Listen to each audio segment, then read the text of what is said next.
거룩하신 주님, 은혜를 감사합니다. 저에게 특별히 하나님의 살아계신 말씀을 허락하셔서 이 시간 말씀을 듣게 하시니 감사합니다. 귀를 열어 듣게 하시고 마음을 열어 그 말씀을 온전히 받는 시간 되도록 인도하여 주옵소서. 우리 주 예수 그리스도의 이름으로 감사하며 기도드립니다. 아멘.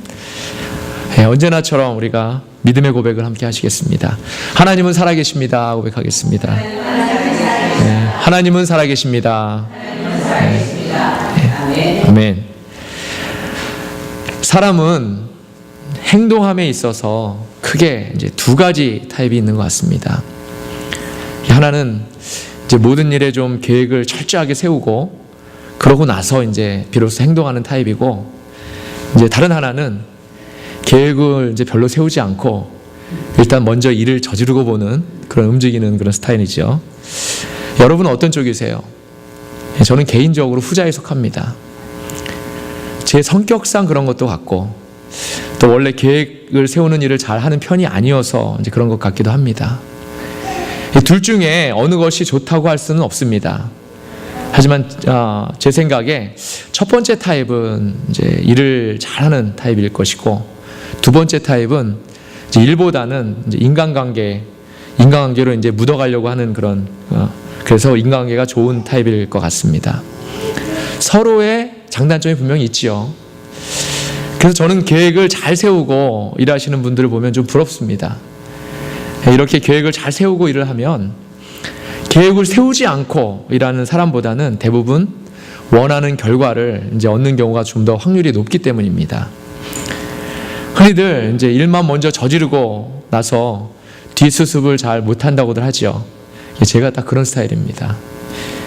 혹시 부부 사이가 이렇게 정반대로, 한 분은 이제 계획을 잘 세우는 분인데 다른 한 분은 계획보다는 이제 일을 먼저 저지르고 행동이 앞서는 그런 분들이 있으시다면 아마도 이제 결혼 생활이 쉽지는 않을 것 같습니다.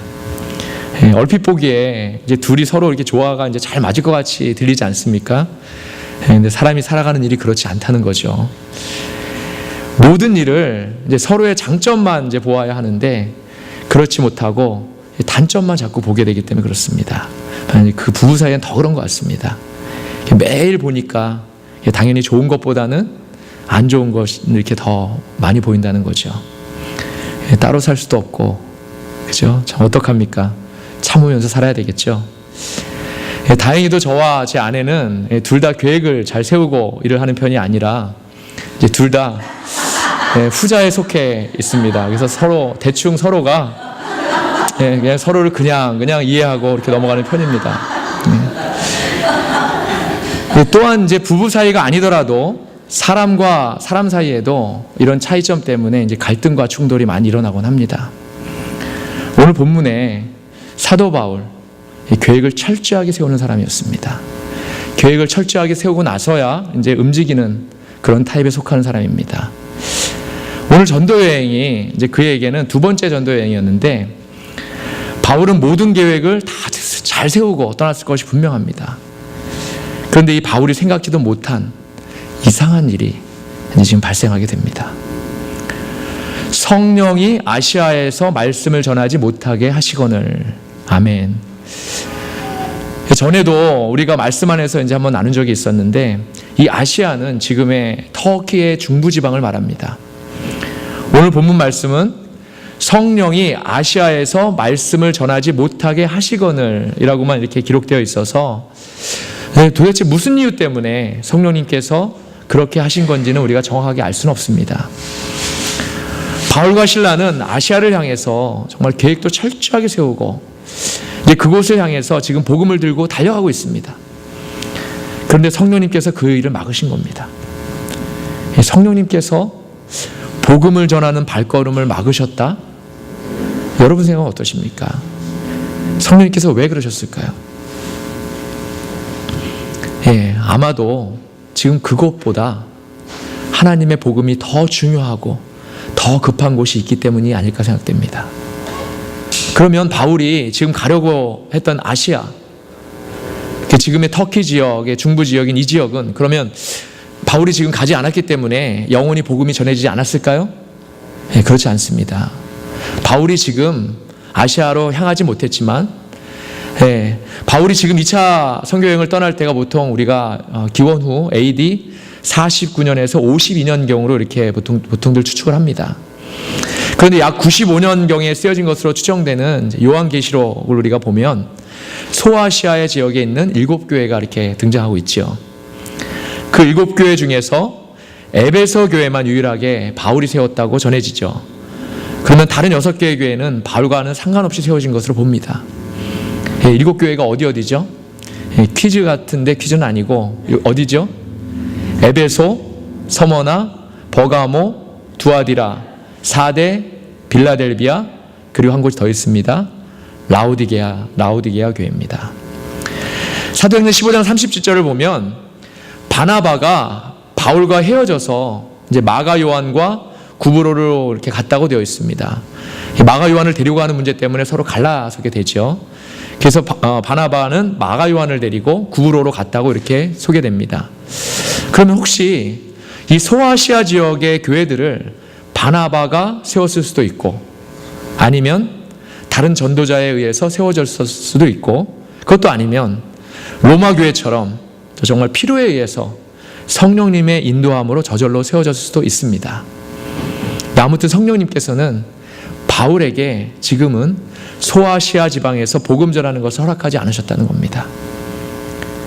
나중에 53년에서 57년경에 이제 바울이 3차 전도 여행을 떠나게 되는데 바울은 이때도 이 소아시아 지방을 그냥 지나가게 됩니다.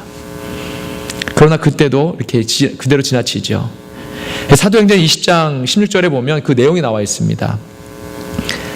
바울이 아시아에서 지체하지 않기 위하여 에베소를 지나 배 타고 가기로 작정하였으니 이는 될 수 있는 대로 오순절 안에 예루살렘에 이르려고 급히 가미러라. 아멘. 이 말씀대로 바울은 다시 한번 소아시아 지방을 그냥 지나쳐서 가게 되는 겁니다. 그리고 그것으로 마지막입니다. 사도 바울은 생전에 다시 이 지역을 방문하게 되는 일은 없었습니다. 그런데 또 이상한 일이 또 벌어졌습니다. 성령님이 이제 소아시아 지방에서 말씀을 전하지 못하게 하셔서 이제 할 수 없이 그 지방을 지나칩니다. 지나쳐서 바울은 무시아 앞에 이르러 이번에는 비두니아로 이렇게 가려고 합니다. 비두니아는 오늘날의 이제 터키 가장 북쪽 지방입니다. 이것으로 봤을 때 이제 바울의 목적지는 북쪽인 것 같습니다. 그렇죠? 그것이 이제 바울의 플랜 B입니다. 플랜 B의 계획입니다. 근데 성경을 보면 7절에 무시아 앞에 이르러 비두니아로 가고자 애쓰되 예수의 영이 허락하지 아니하는지라 이렇게 되어 있습니다. 그조차도 성령님께서 허락하지 않으신 것입니다. 두 번째 계획도 이제 차질이 생기게 된 거죠. 계속해서 8절을 보면 바울이 무시아를 지나 드로아로 내려갔는데 라는 말이 나옵니다. 제가 지도를 보니까 무시아는 비두니아 지방의 바로 옆에 있는 그런 도시입니다. 그리고 드로아는 그곳에서 남서쪽으로 더 내려간 곳입니다. 이게 바울이 지나친 곳이기도 합니다.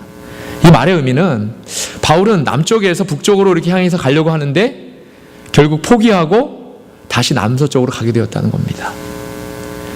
비두니아로 건너가는 것을 포기하고 드로아로 철수하여 내려갔다는 말이죠. 이제 어떻게 합니까? 선교를 포기해야 됩니까? 바울과 일행은 이제 2차 선교여행 계획 전체를 정말 포기해야 하는 것 아닌가 하는 이런 시점에 이르게 되었습니다.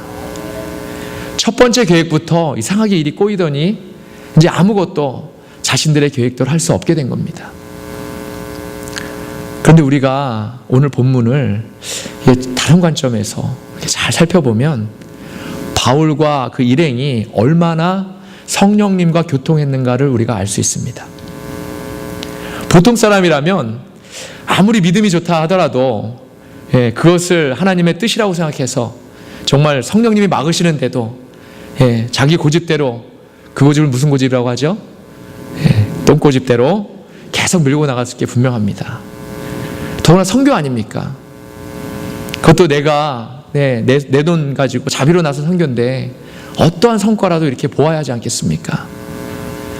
이렇게 하나님보다도 자신의 의를 더 앞세웠을 것이 분명합니다. 그렇게 해서 잘 되면 내 탓이고, 잘 안 되면 누구 탓이죠?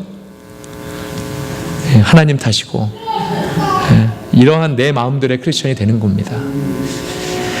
우리가 이제 7월 중순이면 이제 멕시코 선교, 단기 선교를 또 가게 될 텐데, 오늘 본문을 통해서 이 사실을 잘 깨달아서 분명히 우리의 의보다는 하나님의 뜻을 구하며 나아가야 할 겁니다. 그렇기 때문에 우리는 하나님의 일을 할 때 더욱더 하나님의 뜻을 구해야 하는 겁니다. 자칫하면 하나님의 일을 한다고 하면서도 내가 정말 하나님의 영광을 중간에서 가로채는 그런 일이 있을 수 있다는 겁니다. 바로 그때 이제 아시아로 가는 길이 이제 다 막힌 그 순간을 말하는 거죠. 바로 그때 바울이 환상을 보게 됩니다. 밤에 바울은 환상을 보았는데 마게도니아 사람 하나가 서서 바울에게 마게도니아로 와 달라고 청하는 겁니다. 그 환상대로 바울은 마게도니아로 넘어가게 됩니다. 바울은 그 사실을 이는 하나님이 저 사람들에게 복음을 전하라고 우리를 부르신 줄로 인정함이러라 라고 생각했습니다. 참으로 이상한 일이죠. 선교를 하는데 계획한 대로 일이 진행되지 않았고 또 전혀 계획하지 않은 일이 이제 일어나게 된 겁니다. 계획대로 되어지지 않은 일들이 연이어 발생하게 되는 겁니다. 그로 말미암아서 바울은 부득이하게 이제 계획을 바꾸고 계획이 없던 방향으로 나아가게 되는 것입니다. 예정이 없었던 일, 계획이 없었던 일이 일어나게 된 겁니다. 바울이 생각할 때 참 많이 이상했을 것 같습니다. 아시아로 향해서 가던 그들의 여정이 예정이 없던 오늘날의 그리스로 바뀌게 되었고, 그리스 지방에서 첫 도시인 빌립보로 바울과 일행이 들어가게 된 것입니다. 빌립보라는 곳은 이제 그리스 북쪽에 있는 마게도니아의 한 도시입니다. 바울이 복음을 전했을 당시 이제 빌립보는 로마의 식민지였습니다. 이 도시는 원래가 알렉산더 왕의 아버지인 필립에 의해서 이렇게 재건된 도시여서 그 이름을 따서 빌립보라고 불렀습니다. 빌립보 사람들은 로마와 같은 대우를 똑같이 받았다고 이렇게 불립니다. 그래서 자긍심이 대단히 이렇게 강했다고 전해집니다. 톰슨이라는 학자가 있는데 그 신학자에 의하면 빌립보 교회는 나중에 바울이 복음을 전하는 일을 이제 위해서 많은 그런 물질적으로 이렇게 도움을 주었다고 합니다. 자, 이제 그 빌립보에서 바울 일행은 며칠을 이제 보내게 됩니다. 그러고서 이제 바울이 안식일이 되어서 기도처가 있는가 해서 이제 문 밖으로 이제 강가에 이렇게 나가게 됩니다. 유대인들은 마땅한 기도처가 없으면 이 강가를 선택했다고 합니다. 강가에서 이제 기도하는 거죠. 그래서 바울이 기도하기 위해 이제 강가를 찾았는데 마침 그 강가에 여인들이 모여 있었습니다. 바울은 그 여인들을 보고 이제 그들에게 복음의 말씀을 전해야겠다 해서 전했습니다. 바로 예수가 그리스도라는 복음입니다. 그 여인들 중에 두아디라 성의 자주장사로서 하나님을 섬기는, 본문에 하나님을 섬기는이라고 되어 있죠. 루디아라 하는 한 여자가 있었습니다. 그 여자가 바울의 그 복음의 말을 듣게 됩니다. 성경은 주께서 그 마음을 열었다고 하셨습니다. 아멘. 이렇게 말씀을 받아들이는 것도 성령님께서 마음을 열어주셔야 이렇게 받아들일 수 있음을 이렇게 말해주고 있습니다.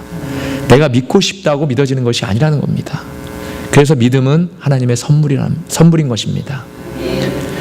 그리고 하나님을 공경하는 루디아와 그 집은 바울이 전하는 복음을 듣고 이제 다 세례를 받고 주를 믿는 크리스천이 되었다는 겁니다. 하나님은 바울의 계획과 예정을 바꾸셔서 하나님을 공경하는 루디아라는 귀한 동역자를 만나게 하신 것입니다. 만약 바울이 예정대로 이제 계획하는 대로 길을 갔다면 아마도 두 사람은 영원히 만날 수 없었겠죠. 루디아는 바울에게 있어서 정말 물질적으로나 영적으로나 이제 큰 후원자이면서 동역자였습니다. 바울에게는 아주 중요한 사람이었습니다. 이것이 바로 성령님께서 아시아보다도 더 급하게 바울 일행을 빌립보로 인도하신 이유입니다. 바울이 2차 전도 여행을 떠날 때 얼마나 많은 그런 함에 있어서 얼마나 많은 그 도전들이 있었겠습니까? 정말 물질적으로 영적으로 기도의 후원이 있지 않으면 그 많은 난관들을 무엇으로 헤쳐나가겠습니까? 그래서 성령님께서 이것이 먼저라고 생각하신 것입니다. 사랑하는 여러분, 이제 퀴즈 드리겠습니다. 유럽에서 가장 최초로 세워진 교회가 어느 교회입니까? 어느 교회죠? 예전에 한번 했던 것 같은데 이거 자꾸 해도 괜찮을 것 같습니다. 빌립보 교회입니다. 본문의 빌립보 교회가 바로 유럽 최초의 교회인 겁니다. 그럼 유럽 최초의 교회가 이제 빌립보 교회인데, 그럼 유럽 최초의 크리스천이 누구일까요? 루디아죠. 루디아는 유럽 최초의 빌립보 교회의 최초의 크리스천이 된 겁니다. 하나님을 공경하는 루디아를 성령은 바울을 보내셔서 유럽 최초의 교회의 최초의 크리스천으로 삼으신 것입니다. 성령님은 빌립을 통해서 하나님을 진정으로 예배하는 그런 이디오피아 내시에게 복음을 전하게 하신 거 우리가 잘 알죠. 근데 그래서 그로 하여금 아프리카의 그리스도의 복음이 전해지게 하셨습니다. 또한 성령님께서는 베드로를 통해서 하나님을 경외하고 구제하고 기도하던 그런 고넬료에게 그가 이방인임에도 불구하고 복음을 전하게 하셨습니다. 그로 말미암아서 이탈리아의 복음이 전해지게 되었습니다. 그리고 오늘 성령님은 바울을 통해서 하나님을 공경하는 사람이었던 루디아를 유럽의 첫 번째 교회의 첫 번째 교인이 되게 하신 것입니다. 유럽으로 이제 복음이 전해지게 하신 것이죠. 빌립보는 바로 헬라권의 심장부인 그리스도에 위치한 번창한 도시였습니다. 예수 그리스도가 십자가에 돌아가신 지 불과 20년이 채 지나지도 않았는데 그리스도의 복음은 아프리카와 또 이탈리아가 있는 라틴어 문화권과 또 헬라어 문화권을 포함해서 세계 전역으로 이렇게 빠르게 전파되고 있었던 것입니다. 이것이 바로 성령의 역사이고 능력인 것입니다. 아멘. 사랑하는 여러분, 여러분은 어떠십니까? 여러분은 인생에서 무엇을 얻기를 구하고 계십니까? 여러분이 원하고 하는 대로 얻기를 원하십니까? 여러분이 원하는 대로 안 된다고 낙심하고 계십니까? 조지 버나드 쇼라는 사람은 이렇게 말했답니다. 인생에는 두 가지 비극이 있다. 하나는 마음이 원하는 대로 얻지 못하는 것이고 다른 하나는 마음이 원하는 대로 얻는 것이다 라고 했습니다. 참 이상한 말이죠. 우리 인생은요, 마음에 원하는 대로 얻지 못하는 것만 비극이 아니고 마음에 원하는 대로 얻는 것도 비극이라는 말입니다. 사랑하는 여러분, 여러분의 계획만 계획한 대로 이루어지기를 기도하며 바라지 않기를 소원합니다. 내 뜻대로만 이루어지게 해달라고 요구하지 않길 바랍니다. 또한 내 계획이 계획대로 되지 않을 때, 나의 예정이 예정대로 진행되지 않을 때, 내 뜻이 뜻대로 되지 않을 때 낙심하거나 좌절하지 않길 바랍니다. 그때가 바로 여러분 자신이 성령님께 뜻을 구할 때인 것을 깨닫기 바랍니다. 바로 그때가 성령께서 우리에게 무엇을 원하시는지를 우리가 잘 알아야 할 때인 것입니다. 그때야말로 성령께서 우리를 어디로, 누구에게로 보내시는지를 우리가 분별할 때인 것입니다. 오늘 말씀을 준비하면서 제 인생에 지금까지 걸어왔던 길을 가만히 한번 묵상해 봤습니다. 나는 준비나 계획이 철저한 사람은 아니지만 그래도 또 나름대로 앞으로 어떻게 살고 어떠한 사람이 될 것인가에 대해서 이제 고민하고 생각하고 해서 이 먼 이국 땅까지 왔는데, 여기서 한국에서 이루지 못한 인생의 이제 성공을 위해서 남은 인생 살아보려고 계획하고 다짐했었는데 어떻습니까? 제가 지금 여기에 서 있네요. 미국에 와서 정말 제 계획대로 된 것이 하나도 없습니다. 그런데도 제가 세웠던 계획보다 지금 더 훨씬 더 나은 모습으로 이렇게 서 있지 않습니까? 아멘. 지금 하는 사역도 마찬가지입니다. 저 나름대로 계획하고 준비하고 또 생각하는 그런 사역의 방법이 있는데 성령님께서는 지금은 그냥 순종의 사역을 하라고 원하고 계심을 깨닫게 됩니다. 하나님의 방법과 우리의 방법이 어떻게 이렇게 다릅니까? 제가 가만히 생각해 보니까 우리의 방법은 분명히 우리 안에 우리의 의가 들어있어서 그렇습니다. 그것이 하나님의 일을 감당하는 사역의 일일지라도 그 안에 목사로서 좀 더 성공한 목회, 이름을 알고 싶은 의, 이런 것들이 아주 조금이라도 존재한다는 것입니다. 그것이 그렇게 나쁜 거냐고, 또 뭐 어떠냐고 이렇게 생각하는 사람이 있을지 모르겠지만 하나님께서는 그러한 생각 자체를 기뻐하시지 않으신다는 것입니다. 그 일은 하나님의 영광을 가로채는 일이기 때문에 그렇습니다. 우리가 7월 달에 선교를 가게 될 멕시칼리 지역을 실로암 교회 김용배 목사님이 이제 처음 선교지로 개척하시고 계속해서 이제 매년 교인들과 함께 선교를 다녀오셨답니다. 그렇게 몇 년을 다니셨는데 이제 어느 날 이 선교를 계속해야 하나 그런 고민이 오게 된 시점이 있었답니다. 말도 잘 안 통하죠. 우리가 이제 멕시칼리 지역을 갔다 온 김소희 집사님 아시겠지만 영어를 전혀 못하십니다. 거기 계신 분들은 오로지 스페니쉬입니다. 그러니까 저희가 스페니쉬를 모르니까 말이 잘 안 통하죠. 그리고 또 물질적으로만 섬기다 보니까 선교의 한계가 느껴지더라는 거죠. 거기다가 이제 김 목사님이 암 선고를 받으셔서 그때 마침 직접 가시지 못하게 되니까 선교 지역을 정말 물질로 하는 지역으로 바꾸려고 이렇게 계획하셨다는 거죠. 그렇게 선교 계획을 바꾸고 이제 결정만 남은 그 주일 오후에 실로암 교회로 멕시코 교회의 어떤 목사님이 찾아오셔서 예배당을 오후에 좀 빌렸을 수 없냐고 이렇게 했답니다. 이 멕시코 교회가 이제 지금 북가주 선교팀, 우리 같이 하는 선교팀 중에 하나인 UPC 멕시칸 교회이고, 그때 찾아오셨던 분이 바로 카를로스 목사님이셨던 겁니다. 이들을 통해서 멕시코 선교는 더 활발해지고 풍성해져서 그 위에 이제 섬김과 나눔 교회, 그리고 작년에 저희 교회가 이제 같이 갔었죠. 그리고 올해는 세 개 교회가 이제 더 선교팀에 합류하게 되었을 정도로 더욱 풍성해진 겁니다. 더군다나 올해부터는 이제 안경 사역도 이렇게 준비하고 있습니다. 그리고 저번 주인가요? 저한테 카톡을 보내와서 제가 봤는데 선교의 아주 중요한 부분인 현지 신학교에서 그곳에 이제 교회에서 목회하실 현지 목사님들이 공부를 다 끝내시고 한 15분 정도 되는 분들이 졸업식까지 하셔서 이제 선교지의 교회가 건강하게 이렇게 서게 될 준비가 되었습니다. 이러한 것들을 볼 때 그 지역을 향한 강력한 그 성령님의 역사가 우리를 느끼게 됩니다. 바로 오늘 본문의 말씀처럼 김 목사님과 실로암 교회 선교 계획을 성령님께서 바꾸신 것입니다. 성령님 뜻 가운데 바꾸신 것입니다. 사랑하는 여러분, 우리들 중에는 계획을 정말 잘 세우고 일을 하시는 분들이 계실 줄 압니다. 또 저처럼 별 계획 없이 일부터 저지르고 보시는 분들도 계실 줄 압니다. 우리가 어떤 모습이든지 상관없습니다.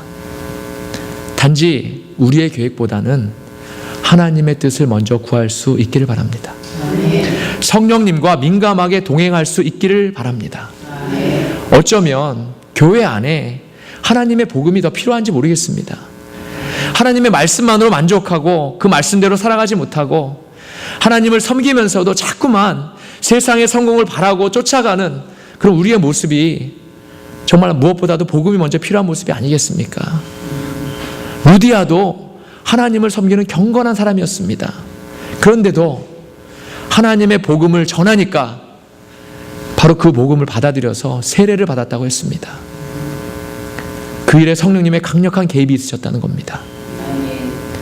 우리 인생에서 우리가 어떻게 살 것인가 분명히 계획을 세워야 합니다. 그 계획대로 노력하고 애써야 합니다. 하지만 그 무엇보다도 중요한 것은 하나님의 뜻을 먼저 구하는 것입니다. 이 시간 간절히 바라는 것은 저와 여러분의 인생에 오늘도 성령님께서 개입하시고 지시하시고 인도하시는 그런 역사가 있음을 깨닫고 경험하시는 그런 시간이 되시기를 간절히 축원합니다. 아멘. 기도하시겠습니다.